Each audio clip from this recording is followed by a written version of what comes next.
ఏదైనా sir Arjun sir sir మీరు ఇచ్చిన ఆల్బమ్స్ అన్నీ కూడా సూపర్ హిట్ కన్నడలో. సో ఏంటంటే ఇప్పుడు పాన్ ఇండియా అయిపోతుంది. అంటే తెలుగులో చేసిన వాళ్ళు మలయాళంలో చేసిన మ్యూజిక్ డైరెక్టర్స్ తెలుగులో అలా చేస్తున్నారు.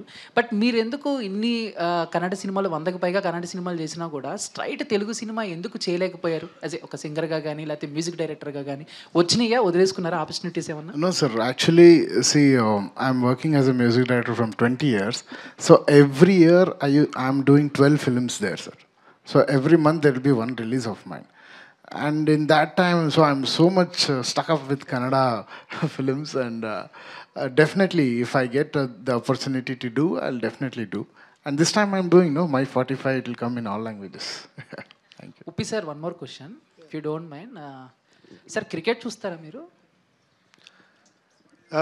ఎందుకు అంటే your from Bengaluru, so RCB and IPL trending నడుస్తుంది. ఈసారి కప్ నమ్మదే. సో చెప్తారా ఈసారి కూడా అంటే 18 years నుంచి స్ట్రగుల్ అవుతుంది ఆర్సీబీ, ఈసారి ఏమన్నా? కాదు, నేను ఎక్కువ సినిమాలో బిజీగా ఉన్నాను. అక్కడ ఏమవుతుంది నాకు తెలీదు. Shivaraj Kumar sir. So what about మీరేం చెప్తారు? We have to support our players, no? Naturally, sir. ಈ ಸಲ ನಮ್ಮ ಕಪ್ಸ್ ನಮ್ಮದೇ. Thank you sir. Give an opportunity, no, for RCB, please. Shivaraj Kumar